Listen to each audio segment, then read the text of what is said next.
ನಮಸ್ಕಾರ ಗುರು. ಇವತ್ತಿನ ವಿಶೇಷ ಏನಂದರೆ 5ನೇ ತರಗತಿಯಿಂದ 10ನೇ ತರಗತಿವರೆಗೂ ಓದಿದ ಶಾಲೆ ಇದು. ಮೊರಾರ್ಜಿ ದೇಸಾಯಿ ವಸತಿ ಶಾಲೆ. ಇದೇ ಊರಿನವನು ಒಬ್ಬ ನನಗೆ ಗೆಳೆಯ ಇದ್ದ. ಅವ್ರ ಊರಲ್ಲಿ ಇವತ್ತು ಮಾರಮ್ಮಂಗೆ ಆರತಿ ಅಂತ ಹೇಳಿದ್ದ. ಅಂದರೆ ಇಲ್ಲಿದ್ದಾಗೂ ಬರ್ತಾಯಿದ್ವಿ, ಇಲ್ಲಿದ್ದಾಗೂ ನಮ್ಗೆ ಊಟ ಹಾಕೋರು ಹಾಸ್ಟೆಲಲ್ಲಿ ಈ ದೇವರು ಪೂಜೆ ಮಾಡಿಬಿಟ್ಟು. ಹಾಗೆ ಇವತ್ತು ನಾನು ಬಂದಿದ್ದೀನಿ. ಇವರೂರೇ ಅದು. ಇವರು ಇವತ್ತು ಒಂದು ಮೇಕೆ ಮತ್ತು ಕೋಳಿ ಕೊಯ್ತಾ ಇದ್ದಾನೆ. ಇವರು ನಾವು 3 ಬಂದಿದ್ವಿ. ಮತ್ತು ಇವನ ಮಣಿ ಅದೇ ಊರು, ಇವನು ಗೊತ್ತಿರೋ ಹುಡುಗನೇ. ಮತ್ತು ಅವರೆಲ್ಲ ಮಾತಾಡ್ತಿದ್ರು, ನಾನು ಮಾತಾಡ್ಕೊಂಡು ಈ ಕಡೆ ಜನ ಎಲ್ಲ ಇನ್ನೊಂದು ಊರವ್ರದ್ದು ಆರತಿಗೆ ಬರಬೇಕಿತ್ತು. ಹಂಗಾಗಿ ಎಲ್ಲ ಕಾಯ್ತಾಯಿದ್ರು. ಇವನು ಒಳ್ಳೆ ಹುಡುಗಿ ಥರ ಇದ್ದಾನಲ್ವ, ಸ್ಮಾರ್ಟಾಗಿ. ನನಗೂ ಇಷ್ಟ ಆದ, ನಿಮಗೂ ಇಷ್ಟ ಆಗಿರಬೇಕಲ್ಲ. ಮಾತಾಡ್ಕೊಂಡು ಇಲ್ಲಷ್ಟೊತ್ತಿಗಾಗಲೇ ದೇವ್ರು ಬಂತು.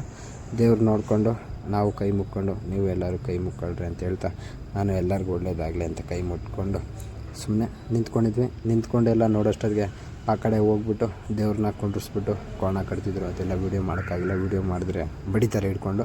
ಇವರೇ ನೋಡಿ ಕೋಣೆ ಕಡ್ದವ್ರನ್ನ.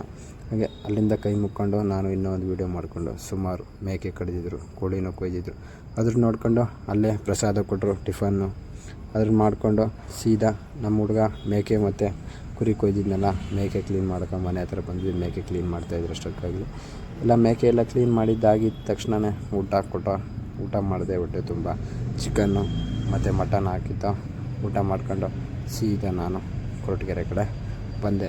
ನೋಡಿ ಎಷ್ಟು ಚೆನ್ನಾಗೈತಲ್ಲ, ಒಳ್ಳೆ ಡೀಲ್ಸ್ ಹೋದಂಗೆ ಆಗುತ್ತೆ ಈ ಊರಿಗೆ ಹೋಗ್ಬಿಟ್ರೆ. ಯಾಕಂದರೆ ಅಷ್ಟು ಬೆಟ್ಟ ಗುಡ್ಡ, ಅಲ್ಲೊಂದು ಚೂರು ನೆಟ್ವರ್ಕ್ ಸಿಗೋಲ್ಲ. ಇವತ್ತಿನ ಲಾಗ್ ಇಷ್ಟಂತ ನಾನು ಮುಗಿಸ್ತಾಯಿದ್ದೀನಿ. ಓಕೆ ಫ್ರೆಂಡ್ಸ್, ಬಾಯ್.